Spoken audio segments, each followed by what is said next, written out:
Mes chers frères et sœurs, assalamu alaikum wa rahmatullahi wa barakatuh. Tout d'abord, je remercie Allah tabarak wa ta'ala de m'avoir facilité ce déplacement, de m'avoir permis d'être parmi vous aujourd'hui. Et je remercie également les responsables de la mosquée pour cette invitation. J'implore Allah tabarak wa ta'ala de les récompenser, de les bénir, de les préserver de tout mal. En particulier Cheikh Youssef, hafidahullah, pour cette invitation, qu'Allah tabarak wa ta'ala le préserve, l'utilise dans le bien jusqu'à son dernier souffle. Nous sommes réunis aujourd'hui pour avoir l'honneur de parler du prophète Muhammad sallallahu alayhi wa sallam. C'est un immense honneur de parler du messager d'Allah sallallahu alayhi wa sallam. Il s'agit de la meilleure créature qu'Allah tabarak wa ta'ala a créée. C'est le meilleur homme qu'Allah subhanahu wa ta'ala a créé. Et d'ailleurs, beaucoup de jeunes sont très influençables à travers les réseaux sociaux et ils suivent beaucoup les gens en fonction de leur visibilité, de leur like, n'est-ce pas, de leur force de frappe médiatique. Ben, sachez que, et gardez-le en tête, que le prophète Muhammad sallallahu alayhi wa sallam, c'est l'homme le plus suivi du monde.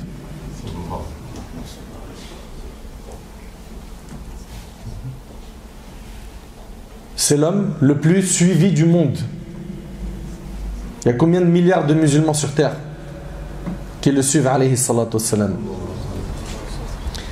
Ils ont aimé le prophète, alayhi salatu wassalam, et toi. Voilà le thème de notre rencontre aujourd'hui avec l'aide d'Allah tabarak wa ta'ala. Ahibbati fillah, mes chers frères, mes chères sœurs, l'amour du prophète sallallahu alayhi wa sallam fait partie des bases de la foi. Celui qui aime Allah Azza wa Jal doit obligatoirement aimer le messager d'Allah sallallahu alayhi wa sallam. Plus tu aimeras Allah, plus tu vas logiquement suivre et aimer le prophète Muhammad sallallahu alayhi wa sallam. Et moins tu aimes Allah, moins tu aimes son prophète. Et une foi ne sera considérée comme étant complète que si la personne aime le prophète sallallahu alayhi wa sallam. Selon Anas radiyallahu ta'ala anhu, le prophète sallallahu alayhi wa sallam a dit 3 caractéristiques.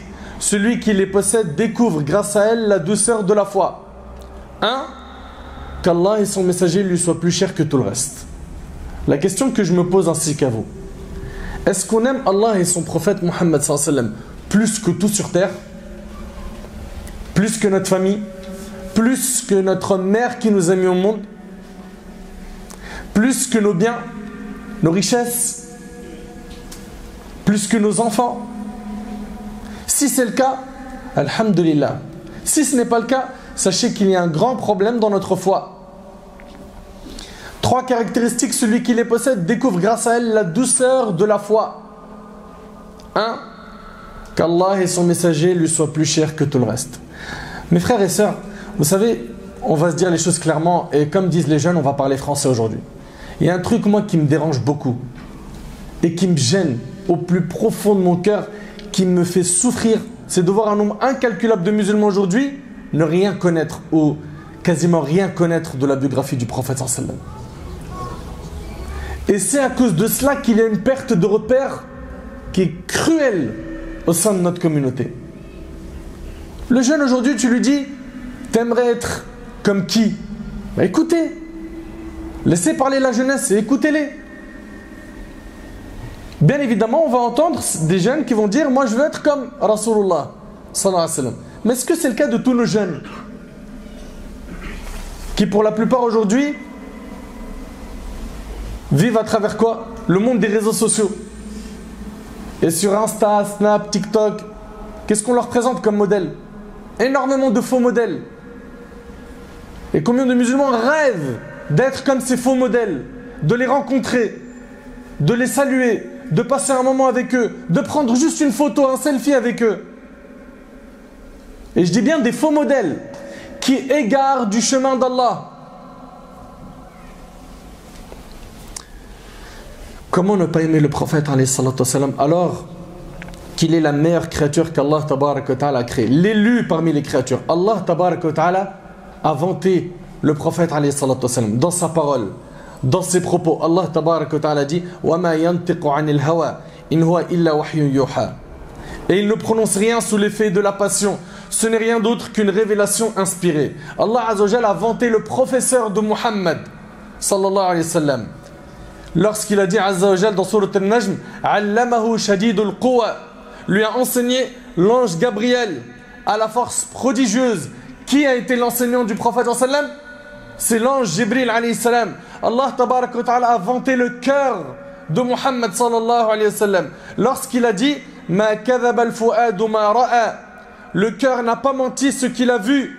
Allah tabarak wa ta'ala a vanté sa vue lorsqu'il a dit Azza wa Jal Ma zara al-basar wa ma tagha, la vue n'a nullement dévié ni outrepassé la mesure. Allah tabarak wa ta'ala l'a vanté aussi en citant la meilleure de ses qualités dans Surat Al-Qalam. Allah ta'ala a dit Wa innaka la'ala khuluqin azim, et tu es certes d'une moralité éminente. Il s'agit de Muhammad sallallahu alayhi wa sallam, l'homme qui a eu le meilleur comportement. Il fut le plus pieux des pieux, le véridique, l'honnête, le digne de confiance. Il fut envoyé comme miséricorde pour l'humanité. Comment ne pas l'aimer plus que nous-mêmes, alors que notre foi n'est pas considérée complète si on ne l'aime pas plus que nous-mêmes? Selon Anas radiallahu anhu, le prophète sallallahu alayhi wa sallam a dit, et je vous invite inshallah à méditer ce hadith, méditez-le bien. Le prophète sallallahu alayhi wa sallam a dit, nul d'entre vous n'aura la foi complète tant que je ne serai pour lui plus aimé que ses enfants, ses parents et l'ensemble des gens rapportés par Bukhari et Muslim. Ta foi et la mienne ne sera véritablement complète que lorsqu'on aimera le prophète sallallahu alayhi wa sallam plus que nos enfants, nos parents et tout le reste des gens. Subhanallah. Vous allez me dire, mais c'est dur. Je peux l'entendre, mais c'est le but. C'est le but. Dans Sahih al-Bukhari, Omar ibn Khattab radiyallahu ta'ala anhu, vous le connaissez Omar, deuxième calife de l'islam, cet homme qui a été appelé Al-Farouq, le discernateur. Omar radiyallahu anhu a dit au prophète sallallahu alayhi wa sallam, ô messager d'Allah, je jure que tu es la personne que j'aime plus que tout, à part ma propre personne. Le prophète sallallahu alayhi wa sallam reprit, non Omar, je jure par celui qui détient mon âme dans sa main, il est indispensable que tu m'aimes plus que ta propre personne. C'est alors que Omar répondit, par Allah, tu es certes au messager d'Allah la personne que j'aime plus que ma propre personne. Et le prophète sallallahu alayhi wa sallam a dit à Omar, maintenant oui, maintenant ta foi elle est complète. Ce récit est dans Sahih al-Bukhari. Ibn Hajar rahimallah a dit que Omar radiallahu anhu, il a réfléchi. Et il s'est rappelé que le prophète sallallahu alayhi wa sallam avait été la cause de sa guidée. Vous entendez? La cause de sa guidée dans ce bas monde et surtout de sa réussite dans l'au-delà. Comment donc ne pas l'aimer plus que nos parents? Comment donc ne pas l'aimer plus que nos enfants? Plus que nos biens? Mes frères et sœurs, les compagnons du prophète sallam ont aimé le prophète sallam. Et lorsqu'on lit la biographie du prophète sallam, on voit subhanallah un amour inégalable. Wallahi al-azim, il suffit de méditer les récits des compagnons. Qu'est-ce qu'ils ont sacrifié pour la cause de l'islam, pour protéger le messager d'Allah, pour se rendre compte qu'ils ont aimé le prophète d'un amour, je répète, inégalable. Radiallahu ta'ala anhum. Comment ne pas l'aimer alors qu'il désire notre rencontre? Écoutez attentivement s'il vous plaît.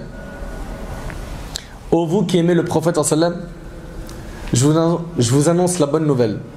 Notre prophète sallam souhaite vivement nous rencontrer. D'après Anas ibn Malik radiyallahu anhu, il rapporte que le prophète sallam a dit, j'aurais aimé rencontrer mes frères.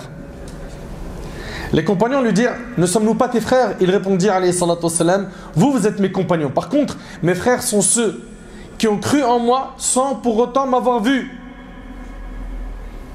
Allahu Akbar. Il aurait aimé nous rencontrer alayhi salatu wassalam. Le hadith il est rapporté par l'imam Ahmad. Comment ne pas l'aimer alors que le prophète sallam il a pleuré pour sa communauté et on fait partie de sa umma? Selon Abdullah ibn Amr ibn al-As radiyallahu anhu an jami' as-sahaba, le prophète sallam récita ces paroles d'Allah attribuées à Ibrahim, Rabbi innahunna adlalna kathiran min an-nas faman tabi'ani fa innahu minni. Seigneur, elles, les idoles, ont égaré bon nombre parmi les humains. Celui qui me suit est des miens. Et Isa alayhi salam a dit aussi, in tu'adhibhum fa innahum ibaduk wa in taghfir lahum fa innaka antal azizul hakim. Si tu les châties, ce sont tes serviteurs, et si tu les absous, c'est toi certainement le puissant et le sage. Muhammad sallallahu alayhi wa sallam leva alors ses deux mains au ciel et a dit, Seigneur, Allah, ummati, ummati, ma communauté, et il a pleuré. Vous entendez? Qu'est-ce qui a fait pleurer le prophète alayhi salatu wassalam? C'est que son souci majeur, premier, c'est nous. C'est qu'on puisse tous trouver le salut yawm al-qiyam. Vous entendez quel était le plus grand souci du prophète sallallahu alayhi wa sallam? Il a dit ma communauté, il a pleuré. Son cœur brûle lorsqu'il parle de la communauté, lorsqu'il pense à la communauté. Et aujourd'hui, nous, on est insensibles par rapport à ce qui se passe dans la Ummah. L'égoïsme s'est emparé du cœur de beaucoup de gens parmi nous, pour ne pas généraliser. Il a pleuré. Allah tabarak wa ta'ala a dit à Jibril, ô Jibril, va voir Muhammad et demande-lui qu'est-ce qui te fait pleurer. Jibril vint au messager d'Allah qui l'informa de ce qu'il avait dit. Allah le Très-Haut a dit, ô Jibril, va trouver Muhammad et dis-lui, nous traiterons ta nation d'une façon qui te satisfera. Allahu Akbar. Nous traiterons ta communauté, ta nation, d'une façon qui te satisfera. Et nous n'en ferons pas pour toi un sujet de honte, rapporté par l'imam Muslim. Comment ne pas l'aimer alors qu'il sera le seul à pouvoir intercéder pour nous le jour du jugement? Nous qui ce jour-là aurons besoin d'intercession, Rasulullah sallallahu alayhi wa sallam sera là. Et il intercédera pour sa communauté. Ahbab al-Kiram, voyons ensemble quelques exemples très rapides de l'amour des compagnons radiyallahu anhum pour notre bien-aimé Muhammad sallallahu alayhi wa sallam. Et à travers ces récits et ces histoires, pose-toi la question, est-ce que tu aimes réellement le prophète sallallahu alayhi wa sallam comme eux l'ont aimé? Dans Sahih al-Bukhari et Muslim, selon Al-Bara ibn Azib radiyallahu anhu, Abu Bakr radiyallahu anhu, cet homme qui mérite plusieurs conférences pour parler de sa biographie, il dit, nous voyageons moi et le prophète sallallahu alayhi wa sallam le jour de la Hijra. Vous savez que le prophète a quitté la Mecque pour se rendre à Médine. Il part avec Abu Bakr radiyallahu anhu. Abu Bakr était tellement heureux de faire ce voyage avec le prophète qu'il en a pleuré de joie. Il faisait très chaud comme vous le savez. Puis Abu Bakr dit, j'ai aperçu un rocher sous lequel il y avait de l'ombre. Alors ils s'y rendirent. Puis Abu Bakr dit au prophète, allonge-toi au prophète. Subhanallah, ils ont parcouru la même distance. Et Abu Bakr ne pense pas à lui, mais il pense au messager d'Allah sallallahu alayhi wa sallam. Il lui dit, allonge-toi ya Rasulallah. Allonge-toi, repose-toi. Pour lui, le fait que le prophète se repose, c'est comme si il s'était reposé. Le prophète s'allonge et Abu Bakr, au lieu d'aller se reposer, il part inspecter les lieux de peur que quelqu'un cherche à faire du mal au prophète. Abu Bakr a aperçu un berger et il lui a demandé un peu de lait pour en donner au prophète. Abu Bakr avait un récipient avec lui qu'il avait gardé pour le prophète. Il le nettoya de peur que des insectes s'y soient introduits, mit le lait et rajouta sur ce lait un peu d'eau pour qu'il soit frais à boire. Le lait était chaud. Et tout ça, il l'a fait pour qui? Pour le prophète. Puis, il retourna voir le prophète qui venait de se réveiller.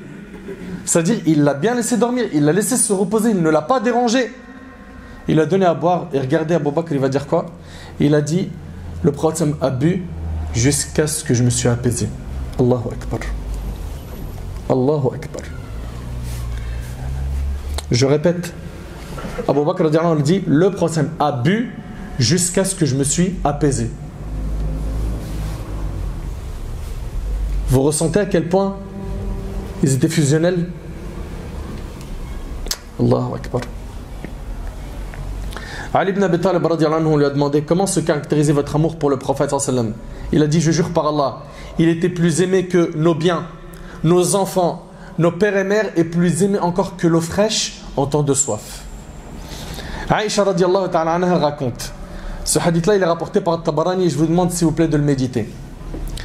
Un homme va voir le prophète et il lui a dit, ô messager d'Allah, je t'aime plus que ma propre personne. Il aime plus que sa personne, ses enfants. Il a dit, lorsque je suis chez moi et je me rappelle de toi, je ne peux résister à l'envie de te voir. C'est-à-dire que c'est un homme qui fréquente le prophète, mais quand il rentre chez lui, il a envie de revoir le prophète de nouveau. Et il lui dit, quand je suis chez moi, j'ai envie de te voir. Et il lui dit quoi? Je ne peux résister à l'envie de te voir et celle-ci s'estompe que lorsque je me présente à toi pour te contempler. Néanmoins, regardez son souci, c'est quoi? Néanmoins, lorsque je me représente ma mort et la tienne, je sais pertinemment qu'en rentrant au paradis, tu seras élevé avec les prophètes. Alors que moi, si je rentre au paradis, je crains de ne plus pouvoir te voir. C'est quoi son souci? C'est de continuer à voir le prophète sallam où? Fil Jannah. Allahumma ja'alna min ahli Jannah.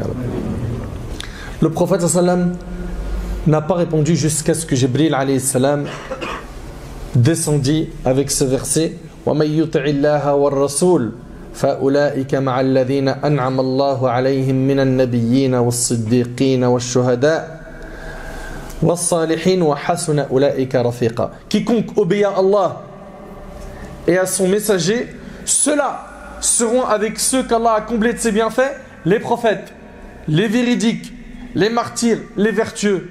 Et quelle bonne compagnie. Donc ici, la réponse elle est venue d'Allah. Ceux qui veulent être avec le prophète sallam fil Jannah, obéissez à Allah, obéissez au prophète sallam. Obéissez à Allah et obéissez au prophète sallam, ça veut dire quoi? Ce qui vient d'Allah comme ordre et comme interdiction, j'exécute.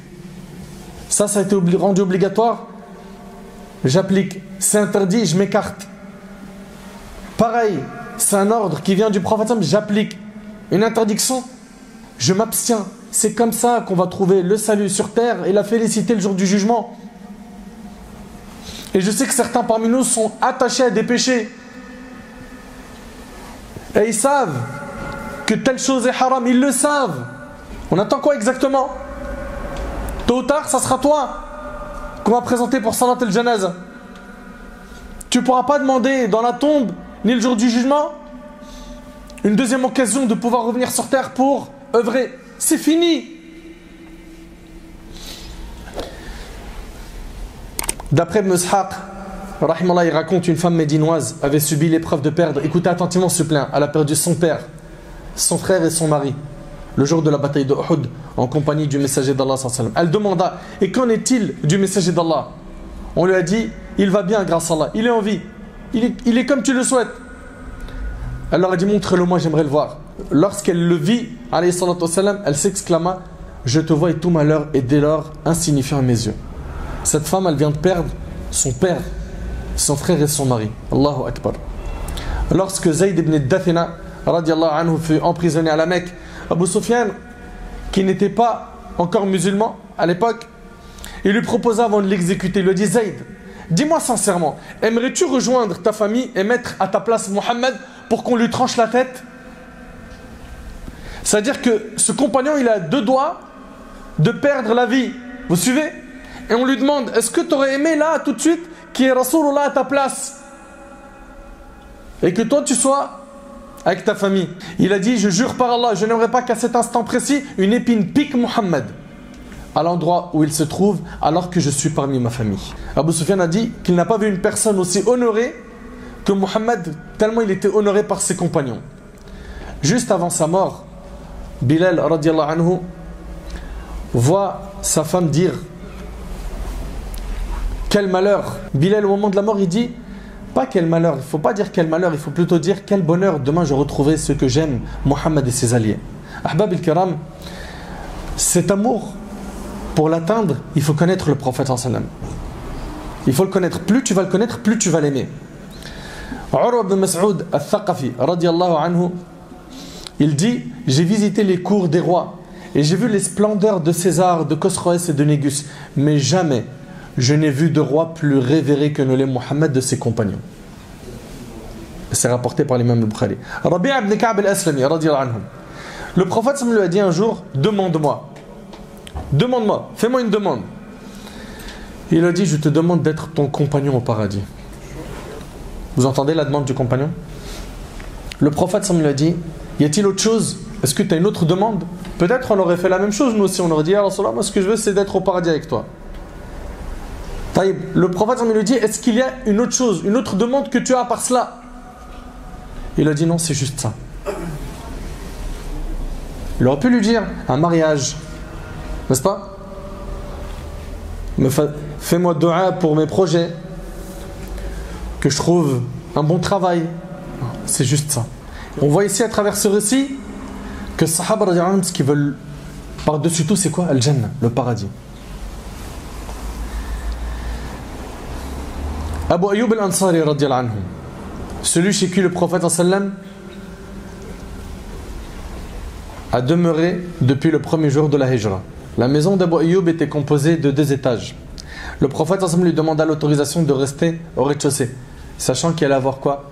Beaucoup de visites, et il ne voulait pas le déranger. Abu Ayyub radiyallahu ta'ala anhu accepta de monter lui et sa femme à l'étage et de laisser le prophète sallam à l'étage du bas. Abu Ayyub raconte qu'il s'est levé pendant la nuit et il s'est dit comment marcher sur un sol où le prophète se trouve en dessous. Vous entendez? Comment est-ce que je peux marcher au-dessus de lui? Alors il s'est décidé, lui et son épouse, de dormir sur les coins de la chambre. Pourquoi? Pour ne pas être au-dessus du prophète sallam. Dans une autre version, il dit qu'un récipient d'eau se cassa dans sa chambre. Il a eu peur que le prophète soit touché d'une goutte d'eau. Vous entendez? Qu'est-ce qu'il a fait? Il s'est précipité de prendre sa couverture et d'essuyer cette eau.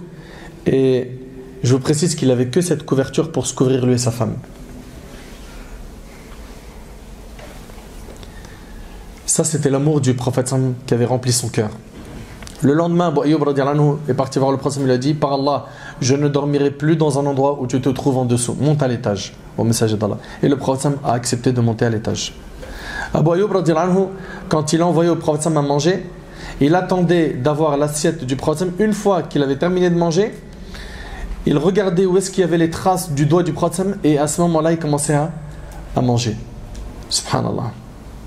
Une fois, Abu Ayyub lui a envoyé à manger, et au retour de l'assiette, il l'a trouvé intact. Alors il lui a dit: pourquoi as-tu refusé de manger? Et le prophète lui a dit qu'il y avait de l'ail dans la nourriture. Abu Ayyub lui a dit: est-ce que c'est illicite au messager d'Allah? Le prophète lui a dit: non, je ne l'aime pas. Pourquoi? Parce qu'il reçoit Jibril, l'ange Gabriel, qui vient lui transmettre la révélation, et les anges n'aiment pas ses odeurs. Il a dit: à partir d'aujourd'hui, moi aussi je ne l'aimerai plus. Pourtant, c'est pas interdit de manger de l'ail, subhanallah. On voit ici que Sahaba radiyallahu anhum, ils ont vraiment aimé le prophète. Si vous regardez dans la bataille de Uhud, il y a eu un moment très critique pendant lequel le prophète s'est retrouvé presque seul face à l'ennemi. Abu Dujana s'approcha du prophète et l'entoura de ses bras et reçut des dizaines de flèches sur le dos. Les compagnons présents décrivaient cette scène et ils disaient: le dos d'Abu Dujana ressemblait à un hérisson, tellement il était criblé de quoi? De coups de flèches. Et malgré ses blessures, cet homme n'a pas bougé de peur que le prophète soit touché. Talha ibn Ubaydillah radiyallahu anhu, pendant cette même bataille, Talha, il s'avance pour couvrir le prophète en lui disant: baisse ta tête, ô envoyé d'Allah, ne te montre pas ainsi car tu pourrais être atteint par une des flèches de l'ennemi, que mon corps protège le tien. Une flèche transperça sa main et elle fut paralysée. Elle fut paralysée. Regardez les risques qu'ils ont pris, subhanallah. Subhanallah. Yazid ibn Sakan, il tomba martyr. Mais dès que son visage toucha à la terre, le prophète s'agenouilla à côté de lui et lui essuya le visage en disant: Seigneur, je témoigne que Yazid ibn Sakan a accompli son devoir. Son devoir de quoi? Du sacrifice. Subhanallah. Wallah al-Azim, les histoires sont très nombreuses. Mu'adh et Mu'awwidh dans la bataille de Badr. Les histoires, elles sont très nombreuses. On en est où, nous, par rapport à tout ça? Où est-ce qu'on en est? Amr ibn al-As, radiyallahu anhu, il dit: il n'y avait personne de plus cher à mes yeux que le messager d'Allah. Sallallahu alayhi wa sallam. Personne à mes yeux n'était plus noble que lui. J'étais incapable de le regarder directement à cause du grand respect que j'éprouvais pour lui. Si on m'avait demandé de le décrire physiquement, je n'aurais été incapable, car je n'avais jamais osé le regarder directement, et c'est rapporté par Muslim. Ahibati fillah, les histoires sont très nombreuses. Comment ne pas aimer le prophète sallallahu alayhi wa sallam, alors que les pierres, les troncs de palmier, la roche a aimé Rasulullah. Le prophète, il est monté sur Uhud, la montagne de Uhud. Et il a dit: Uhud, Jabalun yuhibbuna wa nuhibbu. Uhud, la montagne de Uhud, c'est une montagne qu'on aime et qui nous aime. La pierre a aimé le prophète. Dans le hadith de Jabir ibn Samra, le prophète a dit: je reconnais la pierre de la Mecque qui avait l'habitude de me saluer avant ma venue comme prophète. Et je reconnais cela même aujourd'hui. Rapporté par Muslim. Dans un hadith rapporté par Tirmidhi, Ali ibn Abi Talib radiyallahu anhu, il rapporte: j'avais l'habitude d'accompagner le prophète partout où il allait à la Mecque. Un jour, nous partîmes dans l'une des régions de la Mecque et chaque fois que nous passions près d'un arbre ou d'un rocher, il saluait le prophète disant: que le salut soit sur toi, prophète d'Allah. Subhanallah. Le prophète ensemble, il avait l'habitude, vous le savez certainement, de s'appuyer sur un tronc de palmier pendant qu'il faisait la khutbah de Jumu'ah, le sermon du vendredi. C'était dans la mosquée de Médine. Un jour, on lui proposa de lui construire un mimbar, une chaire, où il se tiendrait pour faire le sermon. Le prophète sallam accepta. Quand la chaire a été installée et que le vendredi vint, le prophète sallam monta sur la chaire et c'est alors que le tronc de palmier émit un gémissement de douleur pour sa séparation du prophète sallam. Subhanallah. Le prophète sallam accourut vers lui et passa la main sur le tronc qui se calma. Et ce miracle a été rapporté par un grand nombre de témoins. Qui a été témoin? Ubay ibn Ka'b, Jabr ibn Abdullah, Anas ibn Malik, Abdullah ibn Omar, Abdullah ibn Abbas, Sahl ibn Sa'ad, Abu Sa'id al-Khudri, Buraïda et plein d'autres compagnons, radiyallahu anhum. Ahabbati fillah, on doit tous aimer Allah et son prophète, mais généralement cet amour reste pour beaucoup d'entre nous trop superficiel. C'est une parole qui n'est pas suivie d'action. Dire j'aime le prophète, ça ne suffit pas. Il faut le prouver. À qui? À Allah tabarak wa ta'ala. Retenez que vous n'avez pas à prouver quoi que ce soit aux humains. D'accord? Ce n'est pas eux qui vont vous juger le jour du jugement. Parce que souvent on se soucie de notre image envers les humains. Que vont dire les gens? Si je fais pas ça, les gens. Moi, si je fais un mariage de telle manière, c'est parce que les gens. Si je fais pas ça, c'est parce que les gens. Si je m'habille comme ça, c'est parce que les gens. Si je mange comme ça, c'est parce que les gens. Vous n'avez pas de compte à rendre aux gens Yawm al-Qiyamah. Vous en avez à rendre au Seigneur des mondes, Allah Azza wa Jal. Souciez-vous de cela. Quelles sont les preuves de ton amour envers Allah et envers son prophète sallam? Abu Ishaq Ibrahim ibn Daoud Raqi, rahimahullah, il a dit: le signe d'une personne qui aime Allah est qu'il préfère l'obéissance d'Allah à ses passions et suit la sunna de son messager sallallahu alayhi wa sallam. Al-Hassan al-Basri rahimahullah a dit: le signe d'une personne qui aime Allah est le suivi de la sunna du messager d'Allah. Fais ce que le messager d'Allah sallallahu alayhi wa sallam a ordonné et éloigne-toi de ce qu'il interdit. Allah Ta'ala a dit: wa ati'u Allah wa rasulahu in kuntum mu'minin, et obéissez à Allah et à son messager si vous êtes croyants. Allah Ta'ala a dit: qul in kuntum tuhibbun Allah fattabi'uni yuhibbukum Allah wa yaghfir lakum dhunubakum. Dis, si vous aimez vraiment Allah, suivez-moi, suivez le messager d'Allah. Allah vous aimera alors et vous pardonnera vos péchés. D'ailleurs, Al-Hassan al-Basri, il a dit que ce verset-là, c'est le verset du test. Si tu veux voir réellement si tu aimes Allah ou pas, regarde, expose ta vie et regarde si tu suis le messager d'Allah sallallahu alayhi wa sallam, oui ou non. Allah tabaraka wa ta'ala dit: wa ma atakum ar-rasul fakhudhuhu wa ma nahakum anhu fantahu. Prenez ce que le messager d'Allah vous donne. Est-ce qu'il vous interdit? Abstenez-vous-en. Abu Yaqub An-Nahrajuri rahimallah a dit: toute personne qui prétend aimer Allah et qui ne se conforme pas à ses ordres, sa prétention est nulle.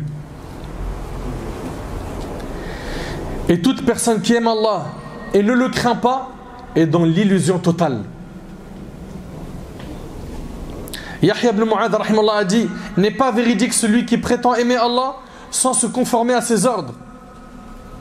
Et dans les ordres d'Allah, il y a le fait de suivre le messager d'Allah. C'est notre exemple, c'est notre modèle. Si tu veux voir est-ce que tu aimes Allah et son messager, regarde ta vitesse d'accomplissement de leurs ordres. Tu as entendu que ça c'était haram. Est-ce que ton réflexe premier a été sami'na wa ata'na, j'abandonne tout de suite dans les médias? Regarde, le compagnon qui portait une bague en or, le prophète quand il a pris sa bague en or, il l'a jetée par terre. Et il s'est comporté avec fermeté car il s'agissait d'un compagnon qui avait des connaissances.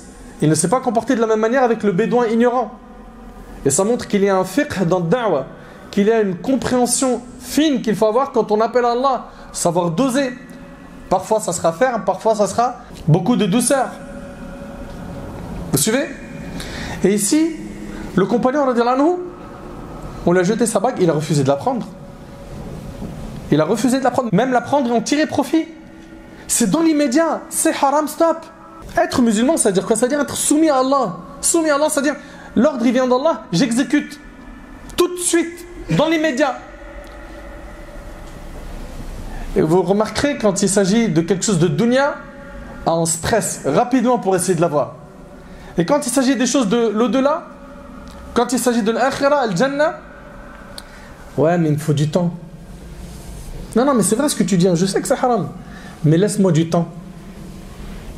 C'est toi qui es en train de ralentir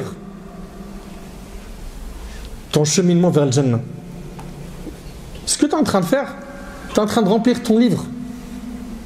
Et tu l'oublies. Le jour du jugement, il y a des gens, ils vont venir, ils vont lire leur livre, ils sont super contents. D'autres, c'est la déception totale. Il est en train de tourner les pages de son livre, et il voit un masaïb, des calamités. Et ce livre, tu es en train de l'écrire tous les jours. Avec ce que tu regardes sur ton smartphone, ce que tu écoutes, ce que tu partages, ce que tu likes. Faites attention à ce que vous regardez, à ce que vous likez, à ce que vous commentez, à vos commentaires, à ce que vous écrivez, à ce que vous dites, à ce que vous écoutez, à ce que vous pensez. Ahibatil kiram, aimer le prophète sallam, ça implique pas mal de choses. La première des choses, on vous a dit, c'est quoi? C'est de le suivre. Alayhi salatu wassalam. Ok? Également, obéir à ses ordres. On vous l'a dit, prenez ce que le messager vous donne et ce qu'il vous interdit, abstenez-vous-en. Allah Ta'ala nous dit, May yuti'ir rasul faqad ata'a Allah. Quiconque obéit au messager, obéit certainement à Allah. Vous entendez? Quiconque obéit au messager, obéit certainement à Allah. Qu'est-ce que ça implique d'aimer le prophète sallam? De suivre sa sunnah, de lui obéir. Mais quoi encore? D'appeler les gens à Allah. Allah Ta'ala il nous dit, قل هذه سبيلي أدعو إلى الله على بصيرة أنا ومن اتبعني وسبحان الله وما أنا من المشركين. Dis, voici ma voix, j'appelle les gens à la religion d'Allah. Voilà le chemin du messager d'Allah sallallahu alayhi wa sallam. Et chacun doit le faire à son échelle. Il y en a, ils pensent que tant que lui, il ne fait pas des conférences, il a un grand bagage religieux, il n'a pas appelé Allah. Chacun le fait à son niveau. Mais attention, ala basira, c'est-à-dire quoi? En nous basant sur une preuve évidente, c'est-à-dire avec science, clairvoyance. Ça implique quoi aussi? D'aimer le prophète, de défendre notre bien-aimé alayhi salam. Et le meilleur moyen de le défendre, c'est de propager sa sira, de le faire connaître aux gens, de représenter le messager d'Allah sallallahu alayhi wa sallam à travers un comportement exemplaire. On vous l'a déjà dit combien de fois? Les non-musulmans, ils lisent ni le Coran, ni la Sunna, ni la Sira. Ce qu'ils lisent, c'est vous. Ce qu'ils lisent, c'est votre comportement. Quand dans la rue, on a un de nos frères qui crache, qui crie, qui vole, qui insulte, qui rabaisse, qui humilie, qui fait peur à ceux qui vivent avec lui, qui fait peur à son entourage, etc. Voilà. Qu'est-ce que vous voulez que les gens disent de nous? Est-ce qu'on aime réellement le prophète alayhi salatu wassalam? Mon frère, ma soeur, toi qui dis aimer le prophète sallallahu alayhi wa sallam et qui continue à fréquenter des mauvaises personnes, ça ne colle pas. Toi qui dis j'aime le messager d'Allah mais tu es accro à regarder tout ce qui est haram, pornographie et j'en passe, des images impudiques, etc. Ça colle pas. C'est pas ça l'amour du prophète sallallahu alayhi wa sallam. Toi qui aimes le prophète sallallahu alayhi wa sallam et qui kiffe détruire ta santé. Et combien sont nombreux nos frères et nos sœurs qui se tuent aux drogues et à l'alcool. Certains même, tu peux même plus les conseiller parce que la plupart de leur temps, ils sont ailleurs. Ils sont bourrés. T'aimes réellement le prophète? C'est pas le mode de vie que tu dois suivre. Tu dois apprendre à faire des choix dans ta vie. J'aime le prophète sallam, mais en même temps, je détruis le dépôt qu'Allah m'a confié, mon corps. Drogue, cigarette, chemin, chicha. Hein, c'est tendance en ce moment, chicha. Et puis on dirait pour certains que, t'as vu, chicha, je suis pas dans la drogue. Et puis en plus c'est occasionnel. C'est ambiance détente, t'as vu, il y a du son, tout ça, bonne ambiance. T'aimerais mourir dans cet endroit? Vous savez que la personne, elle est ressuscitée de la même manière dont elle est morte? Si pour toi, et je l'ai dit plein de fois ça, et je fais exprès parce que ça pique. Si pour toi c'est normal de rester dans cet endroit, la chicha, ok, les soirées arrosées, accompagné d'une femme, ok, fornication, etc. Si pour toi ça c'est tranquille, bah dis Ya Allah, fais que je meure à ce moment-là. Fais une dua, lève les mains, dis Ya Rab, prends mon âme dans une chicha. Pourquoi ça se dégonfle d'un coup? Si c'est normal, il n'y a rien. Si c'est normal, il n'y a rien, c'est que tu peux mourir dans cet endroit, il n'y a pas de problème. Si ça te pique et que ça sonne faux dans tes oreilles, c'est que cet endroit-là, il est mauvais. Vous suivez ou pas? Et apprenez à être des vrais musulmans. Un musulman, il obéit à Allah et il a un modèle. C'est celui dont on est en train de parler depuis presque une heure. Suivons son modèle. Ouais, mais c'est compliqué, t'as vu aujourd'hui, ça veut dire que je fréquente plus personne. Comment ça, je fréquente plus personne? Regardez la mosquée, comment elle est bombée de jeunes. C'est ici que tu fais des connaissances de gens pieux. Ça traverse ces halaqat, ces endroits-là où toi, ma soeur, tu vas te connecter avec des sœurs qui, mashallah, elles sont solides dans leur foi, dans leur pratique religieuse. C'est ici, dans la maison d'Allah, qu'on fait quoi? Qu'on évolue spirituellement, qu'on fait connaissance avec nos frères et nos sœurs. C'est ici qu'on s'élève dans notre spiritualité. Nos frères et nos sœurs aujourd'hui, ils ont peur de quoi? De se retrouver seuls, sans fréquentation, s'ils laissent la mauvaise fréquentation. T'inquiète pas, des bonnes fréquentations, il y en a à l'appel. Va les chercher. Va les chercher. Et combien de fois la fréquentation elle a sauvé des tonnes de personnes?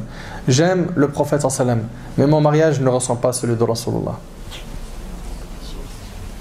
Le mariage de A à Z, ils appellent ça la soirée de la farha. Alors que quand on regarde ce qu'ils commettent, c'est la soirée la plus catastrophique de leur vie, tellement elle est pleine de désobéissance. En fait, si seulement ça se limitait aux péchés qu'ils commettaient eux, mais ils propagent ces péchés. Et c'est dans leur compte de péché. Pourquoi? C'est eux qui ont financé tout ce package.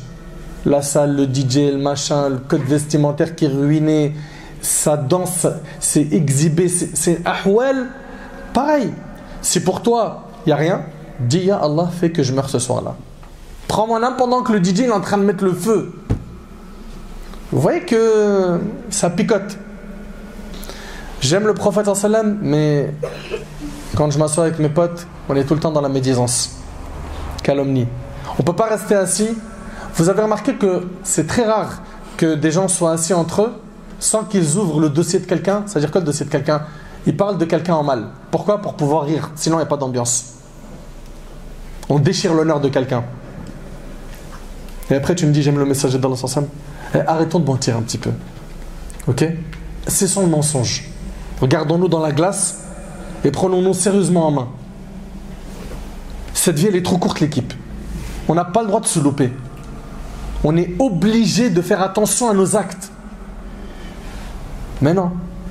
Ils sont assis entre eux, médisance, calomnie, insultes, rumeurs, mauvaises rumeurs sur un tel et un tel. Il aime Allah et son messager et il fait toujours pas salat. T'attends quoi, Akhi, pour faire salat? Ma soeur, t'attends quoi? Quel déclic il te faut?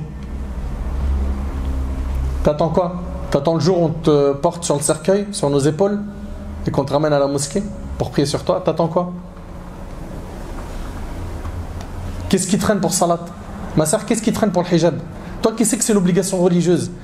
Je ne dis pas que c'est aisé, c'est facile de faire tout ce que je suis en train de citer, mais c'est le but. Et le paradis, il y a plein de choses. Pour l'atteindre, il va falloir faire des efforts, des sacrifices, des choses qui sont dures pour l'âme, des choses où peut-être certains vont vous regarder mal, vont vous critiquer, vont vous stigmatiser. Mais le plus important, c'est quoi? Je le dis, je le répète.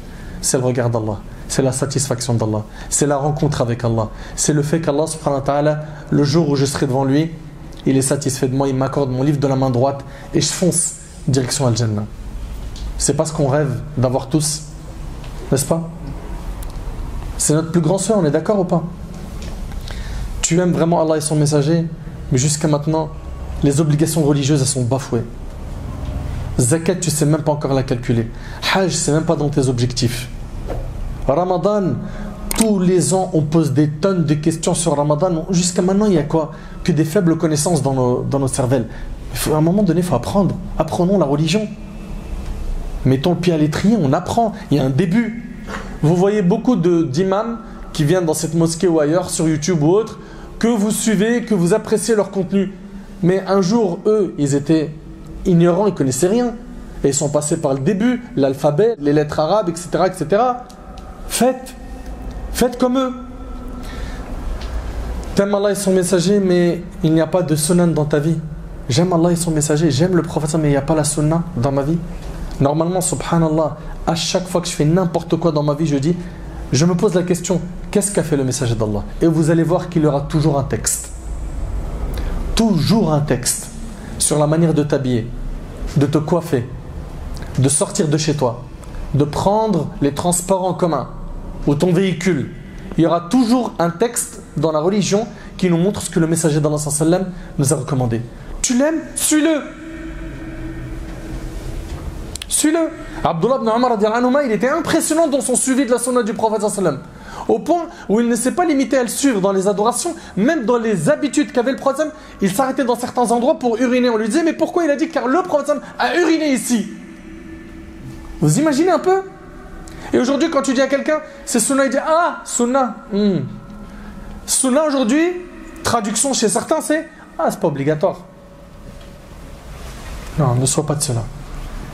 Fais un effort. Pourquoi? Pour concrétiser cet amour que tu as pour le prophète sallam. Le prouver à ton Seigneur Azza wa Jal. Prouve-le à Allah. C'est pas que des paroles, l'amour du prophète sallam. C'est des actions. Qiyamul layl, la prière nocturne, le dhikr du matin et du soir, le dhikr dans la journée, le fait de t'éloigner de l'insouciance, le fait d'apprendre la religion, de lire le Coran, de le méditer, de vivre avec les enseignements du Coran. Aimer Allah et son prophète sallam sans leur obéir, ça n'a pas de sens. À nous de nous réveiller de notre insouciance et de faire nos preuves en mettant en pratique ce qui est dans le Coran et dans la Sunna sans faire de tri. Il y en a certains qui sont comme ça, sélectifs. Ça, j'accepte de la religion, ça, j'aime pas trop, ça, j'aime bien, ça, c'est dur, ça. Non, prends tout. Prends tout, c'est dans ça où se trouve ta réussite et ton salut. Je termine avec cette histoire. Un élève est parti voir son prof et lui a dit, je sais que tu vois le prophète sallam en rêve et j'aimerais savoir comment tu fais. Il lui a dit, viens manger chez moi. Il l'a fait manger chez lui et le repas, il était salé et il lui a pas donné d'eau et il l'a laissé dormir. Et ensuite, tu lui as dit, alors qu'est-ce que tu as vu en rêve? Il lui a dit, en rêve, j'ai vu de l'eau qui coulait partout, d'en haut, d'en bas, de l'eau, j'ai vu que je buvais de l'eau. Il lui a dit, tu as été sincère dans le souhait de vouloir boire l'eau. Et bien, si tu es sincère dans ton amour pour le prophète sallam, si tu l'aimes réellement et que tu veux vraiment le voir dans ton rêve, Allah subhanahu wa ta'ala te facilitera de le voir. Donc, ahabbatil kiram, faisons le nécessaire pour vivre sa sunna, pour prier sur lui alayhi salatu wassalam, autant que possible. Beaucoup de gens malheureusement ne prient pas sur le prophète sallam.